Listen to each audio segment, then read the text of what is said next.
Today on DC News Now, day 3 of President Trump's DC takeover. The president saying people experiencing homelessness would have a place to stay. We'll tell you what advocates are saying.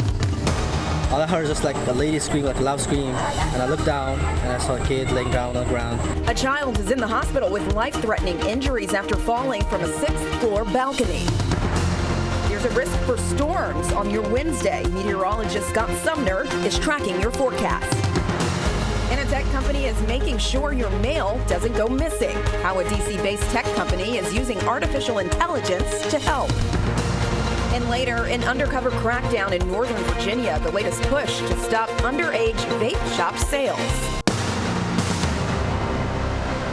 You're watching the station covering all of the DMV. This is DC News Now. Good afternoon. Thank you for joining us for the news at noon. I'm Shanika Grimshaw. It's day 3 of President Trump's takeover in the district. And the White House releasing new numbers this afternoon. So far, they say federal law enforcement officers made 103 arrests with 24 firearms seized from the city. They also say 19 agencies have been deployed through the district. The White House also saying that starting today, operations will move to a 24/7 operating status instead of starting at night. It comes after D.C. Mayor Muriel Bowser and Police Chief Pamela Smith both meet with AG Pam Bondi. That was on Tuesday. What I'm focused on is the federal surge and how to make the most of the additional officer support that we have. We have the best in the business in MPD and Chief Pamela Smith to lead that effort and to make sure that the men and women who are coming from federal law enforcement are being well used. And the White House also says today we should expect more National Guard troops around the city. And President Trump is also taking sweeping action to clear homeless encampments. DC News Now's Candace Cole is at Washington Circle with more. This action is coming nearly 2 weeks after the president issued an executive order mandating that homeless encampments and tents across D.C. be removed and ordering that homeless people who may be suffering from addiction or mental illness be forcibly institutionalized. Last week, elected officials in D.C. were put on notice that homeless people would be evicted from the streets and put into hospitals. Since that executive order was put in place, the White House says 70 encampments have already been cleared just in the last 2 weeks or so. We've now learned that 2 remaining encampments are set to be removed this week, one near Washington Circle, the other near Whitehurst Freeway. This action coming after the president said on his Truth Social platform Sunday, quote, "The homeless have to move out immediately. We'll give you a place to stay, but far from the Capitol."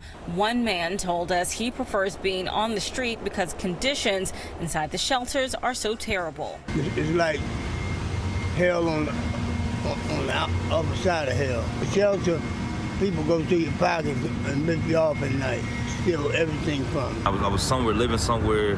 My friend just passed away.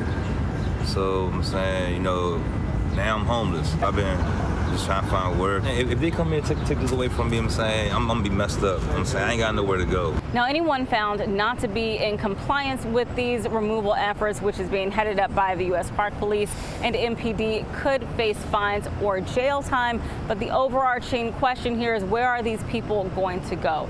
Where are these places to stay that the Trump administration says that they are going to send these people to? For now, reporting from Northwest, Candace Cole, DC News Now. All right, Candace, thank you. Meanwhile, businesses are reacting to the president's announcement of a federal takeover of D.C. law enforcement. D.C. crime data shows burglaries and thefts are down over last year, but crime is still a top concern for people operating storefronts in the district. The president's announcement comes just a few days after the 24/7 Best Tobacco Shop in Northeast was ransacked, with dozens of kids and teens descended on the store over the weekend. And President Trump says he will be taking action when it comes to teen crime, but the shop owner says the president's plan is a start and the responsibility ultimately falls on the parents. Like 30 of them came to his store and they took it whatever they want, but most of them, they throw the outside, make a touch. That's all they did it. But then I don't know why they did it. Right now, it's unclear at this point exactly where the Trump administration plans to focus its efforts in D.C. and which business corridors that could be on the list. And you can see full coverage of President Trump's takeover of D.C. That will be on our website at dcnewsnow.com. And there you'll also find the many reactions to the president's latest move and what families in the district can expect, and a breakdown of violent crime statistics that police say is at a historic 30-year low. All right, let's talk some weather. Meteorologist Scott Sumner joins us with the latest check. And Scott, I know we're expecting some storms later. Yeah, we did say the last couple of days here, Shanika, that today would be the most active day across the area. Right now we have some rain out there, but nothing too terrible. Matter of fact, no lightning strikes, and it's a gentle light rain down around Lake Ridge, Dale City, I-95. There's some showers to the west of D.C. in Fairfax and Loudoun County. Again, a lot of this on the light side. We have some moderate rain across the mountains down towards the Shenandoah Valley, and we also have some mountain showers and storms up here. A couple of lightning strikes over towards Friendsville and Grantsville, and extending further north in towards Pennsylvania. Nothing severe at this point in time. As we take a look at the radar here, you can see the showers moving from southwest to northeast across the area. And so our future radar here, which will take us in 2 hours into the future, shows that these showers will continue across D.C. through around 2 o'clock. With the clouds around and the showers around, the severity of the storms may be capped, to be quite honest with you. But the Weather Service just issued, literally 3 minutes ago, this flood watch here from 2 p.m. to 9 p.m. So we'll watch. That's what it is. It is a flood watch, not a guarantee, but there might be some possibility of flooding, isolated cases of flooding here in the counties of Fairfax over towards central and southern Montgomery County, PG County, and then extending up towards Baltimore. So we'll watch it here, and I'll give you further updates on what to expect beyond this afternoon going into tonight and the full 7-day forecast. Shanika?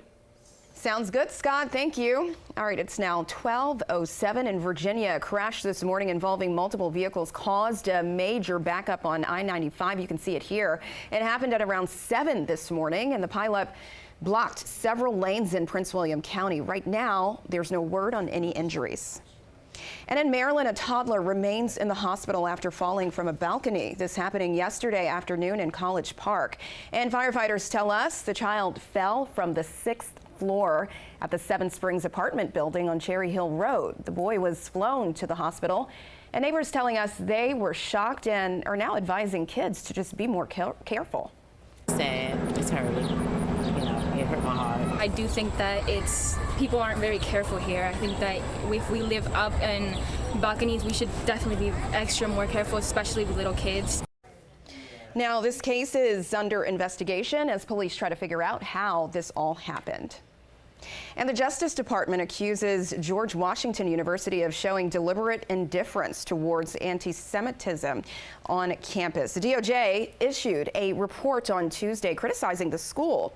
And the Justice Department says the school administration took no action when Jewish students at GW filed complaints against Palestinian encampments on campus. They called the anti-Semitic behavior toward students, faculty, and employees, quote, shocking. However, one Jewish student telling us he suffered no harassment during that time. This is par for the course of what Trump's been doing recently, attacking the sovereignty of a lot of universities. So this is not something that surprised me. The university also said it's reviewing its contents of reports before it formally responds to it, and GW has until Friday to do so. An undercover crackdown in Northern Virginia uncovered a dozen vape shops in Loudoun County allegedly selling to minors and those under 21. That's according to the sheriff's office. And as DC News Now's Max Marcilla finds out, some owners say the investigation itself may be part of the problem. A dozen vape shops are facing some trouble in Northern Virginia. An undercover operation by deputies in Loudoun County finding that 12 of the 31 investigated sold vape products to people under 21. These 5 busted for the second time in the last 2 years. I think they're doing a fantastic job. At least one vape shop owner says it was an honest mistake. In their case, he says the mistake was miscalculating the age on an ID and mistakenly recognizing the undercover deputy as a regular. I'm not surprised that they're doing it. I mean, it's all about the money, right? While this operation exposed part of the problem, it clearly is not all of it. A survey last year of Loudoun County youth found that 18% say it's easy to get their hands on vapes, 17% say it's easy to get their hands on drugs. And while some of that is happening at these vape stores, at least one person says the majority of it is happening at schools. They're still growing. Their brain is still developing. The hope for this Ashburn mother is the latest busts will create more conversations at the dinner table. The good news, the number of kids who say vapes are easy to get has dropped over the years. The hope from the county sheriff is penalties will change behaviors at these shops. The first offense, $500 for the business, $100 for the employee. The second time is a $2,500 fine for the business and the chance they lose their license. It's unclear if any of these 5 have lost their licenses, but all were open and making sales on Tuesday. I would agree partly that enforcement helpful, but at the same time it's also parents' responsibility as well. In Loudoun County, Max Marcilla, DC News Now. And turning now to Maryland and Prince George's County, a new grocery store is opening its doors today. Lidl held its grand opening at the Woodmore Commons Shopping Center in Bowie with a ribbon cutting. The store hours will be from 8 in the morning to 9 at night. And the Washington Commanders teaming up with nonprofit Leveling the Playing Field. And the team will be giving away equipment to local high school football coaches. And the giveaway taking place in Silver Spring. Coaches will be able to choose clothing and equipment for their players. And the Commanders are also set to donate $10,000 to expand youth sports access in the DMV. DC News Now's Kevon Dupree will have more at 4.